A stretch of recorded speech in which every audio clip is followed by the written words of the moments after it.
టాక్సిస్ versus ఇరుముడి. 80% screens అటు shift అవుతాయి అనేటువంటి ప్రచారం ఒకటి జరుగుతోంది. సినిమాకి సంబంధించి ఒక స్ట్రాంగ్ ఆడియన్స్ బేస్ ఏర్పడిపోయింది. అంటే ఫ్యామిలీ ఆడియన్స్ పెడుతున్నారు, రిపీట్ ఆడియన్స్ కూడా పెడుతున్నారు. ఈ సినిమా మీద ఆల్రెడీ కొంత డివైడ్ టాక్ ఉంది. భరద్వాజ గారు, ఇప్పుడు ఇరుముడి సినిమా కలెక్షన్స్ చూసారుగా. అవును. అయితే ఇక్కడ ఇంట్రెస్టింగ్ మ్యాటర్ ఏంటంటే ఇరుముడి సక్సెస్ఫుల్గా రన్ అవుతుంది, విపరీతమైన కలెక్షన్స్ ఉన్నాయి. అవును. బట్ టాక్సిక్ డేట్ దగ్గర పడింది. అవును. టాక్సిస్ వర్సెస్ ఇరుముడి పడుతుంది. ఇరుముడికి టాక్సిక్ గండం ఉంది అని చెప్పి ఒక మాట, థియేటర్ల ఇష్యూ కూడా ఒకటి నడుస్తుందని చెప్పేసి. అంటే థియేటర్లు ఎలాగూ స్క్రీన్ షేరింగ్కి వెళ్ళక తప్పని పరిస్థితి ఉంటుంది. ఓకే.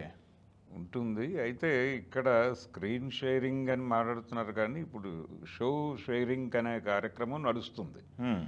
అంటే ఒకే స్క్రీన్లో ఒక 2 షోస్ దానికి, ఒక 2 షోస్ దీనికి కేటాయించాల్సినటువంటి సందర్భం రావచ్చు. ఓకే. అందుకని అయితే ఇక్కడ ఈ డిస్ట్రిబ్యూషన్ వ్యవహారము ఇవన్నీ గమనిస్తే ఆ సినిమాకి డే 1 వచ్చే రెస్పాన్స్, డే 1 డెఫినెట్గా దానికి స్క్రీన్స్ ఎక్కువ వెళ్తాయి. 80% స్క్రీన్స్ అటు షిఫ్ట్ అవుతాయి అనేటువంటి ప్రచారం ఒకటి జరుగుతోంది టాక్సిక్కి. ఓకే.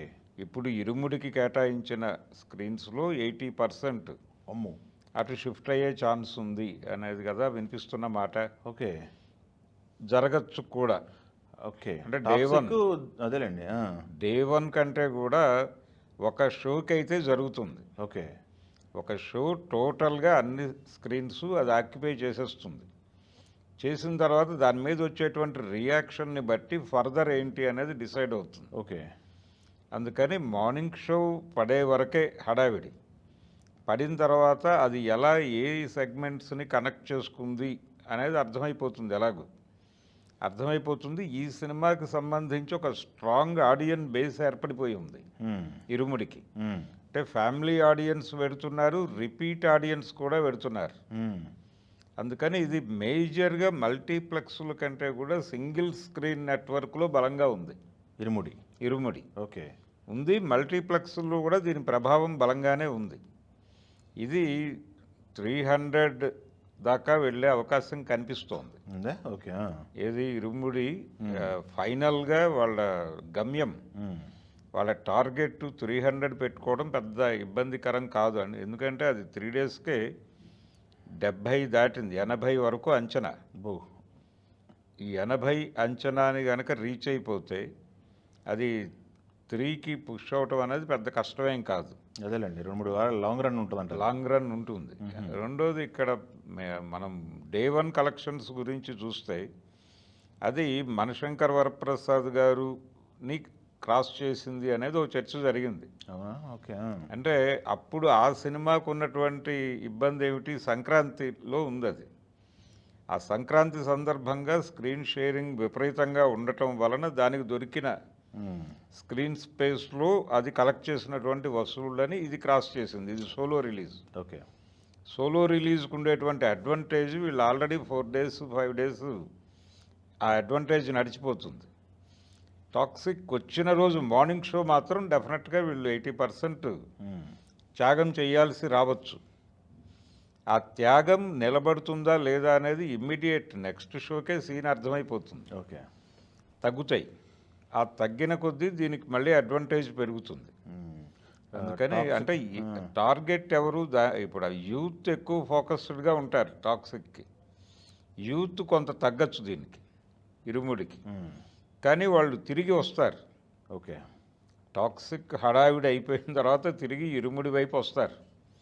కనుక ఇబ్బంది ఏం లేదు. దీనికి ఒక స్ట్రాంగ్ ఆడియన్స్ బేస్ అంటే ఫ్యామిలీ ఆడియన్స్ వచ్చారు. ప్రమోషనల్ కంటెంట్ బాగుంది. ప్రమోషనల్ కంటెంట్ అంటే ఇప్పుడు బయటకు వస్తున్నటువంటి జనాభిప్రాయాలు, సోషల్ మీడియాలో దాని మీద ఒకళ్ళు రాస్తున్నటువంటి రివ్యూలు, అభిప్రాయ ప్రకటనలు, అవి క్రియేట్ చేస్తున్నటువంటి బేస్ ఒకటి ఏర్పడుతోంది దానికి.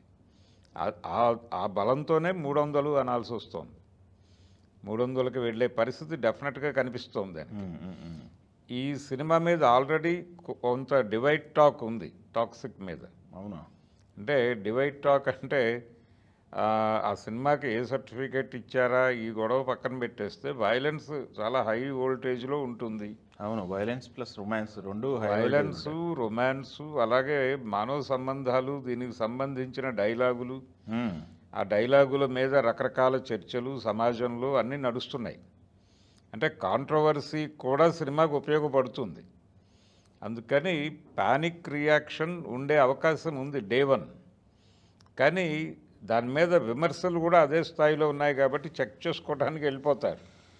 వెళ్ళిన తర్వాత ఎలా ఫీల్ అయ్యి బయటకు వస్తారు అనే దాని మీద దాని భవిష్యత్తు ఆధారపడి ఉంది. రెండోది, అది మేజర్గా తెలుగు సినిమా కాదు, అది బయట నుంచి ప్రమోట్ అయ్యి పుష్ అయ్యి మన దగ్గరకు వస్తున్న సినిమా కాబట్టి దాని మీద ఆల్రెడీ ఇక్కడ తెలుగు ఇండస్ట్రీకి సంబంధించి దిల్ రాజు గారు దిల్ రాజు 120 కోట్లు పెట్టి ఆ హక్కులు దక్కించుకున్నారు అని కదా. భారీ మొత్తంలో అన్నారు. భారీ మొత్తంలో 120 కోట్లు అంటే ఒక అది 250 కోట్లు కలెక్ట్ చేయాలి. డెఫినెట్గా చేయాలి.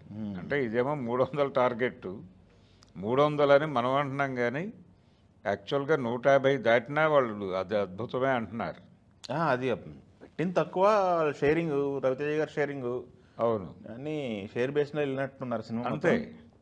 సినిమాని చాలా విపరీతంగా కేర్ తీసుకుని ప్రొడక్షన్ చాలా పద్ధతిగా చేశారు. అది ఇప్పటికీ ప్రాఫిటబుల్ ప్రాజెక్ట్. అది మోడల్.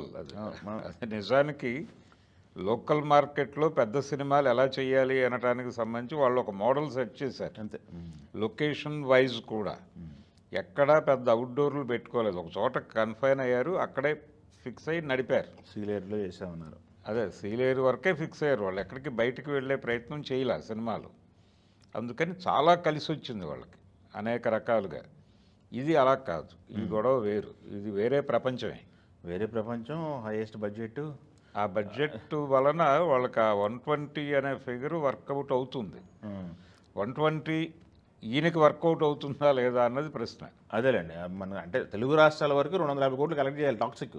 చేయాలి కదా. అది చేయకపోతే అలా కనీసం ఓకే రూపాయి పెడితే 2 రూపాయలు రానప్పుడు. అది ఇక్కడ ఏమవుతుందంటే, ఇంకొకటి టాక్సిక్ రిలీజ్ చేస్తుందేమో దిల్ రాజు గారు. దిల్ రాజు గారు అక్కడ ఇరుముడేమో మైత్రి వాళ్ళది. మైత్రి. ఇప్పుడు మైత్రి వర్సెస్ ఎస్విసి దిల్ రాజు గారు అన్నట్టు మళ్ళీ ఒకటే ఎక్స్పోజ్ అవుతుంది. కరెక్టే కదా.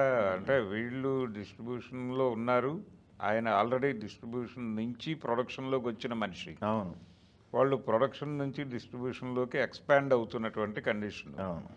ఆ విభేదాలు ఉన్నాయి అనేది అంటే అది ఒక రకంగా వృత్తిపరమైన స్పర్ధే. పోటీ అనేది డెఫినెట్గా ఉంటుంది ప్రతి సందర్భంలోనూ, ప్రతి సినిమాకి. అంటే ఇప్పుడు రెండోది, ఎవరు డిస్ట్రిబ్యూషన్ అయినప్పటికీ, ఎవరు నెట్వర్క్ అయినప్పటికీ, థియేటర్లు షేరింగ్కి సంబంధించి అవి ఆర్గనైజ్ చేయగలరు కానీ బయ్యర్స్ చాలా చోట్ల ఒకళ్ళే ఉండే అవకాశం ఉంది కదా. మళ్ళీ అదేలేండి, ఆయన తీసుకున్న తర్వాత ఆల్రెడీ అమ్మకాలకు పెట్టుంటాడు కదా ఈ పాటికి.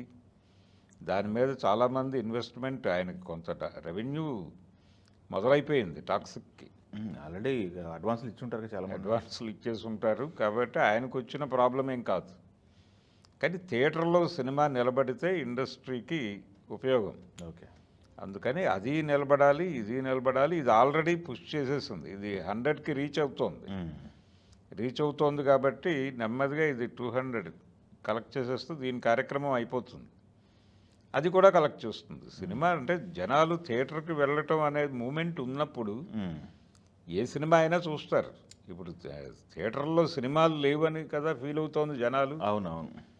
ఆ బుక్ మై షో ఓపెన్ చేసి చూడటానికి ఏమీ లేవు అని ఫీల్ అవుతున్న పరిస్థితుల్లో 2 మంచి సినిమాలు ఆడుతున్నాయి. ఇప్పుడు ఆల్రెడీ మొన్న సూర్య సినిమా అది ఎమోషనల్గా విపరీతంగా కనెక్ట్ అయింది జనాలకి. అవును, ఫ్యామిలీ ఆడియన్స్కి ఒక రకంగా బోనన్జా ఇది. మా ఇంటి బంగారం దగ్గర నుంచి మొదలుపెట్టి ప్రతిదీ ఫ్యామిలీ ఓరియంటేషను, ఫ్యామిలీ ఆడియన్స్ని థియేటర్లకు రప్పించటం అనేది ఇప్పుడు చాలా ఎక్కువైంది.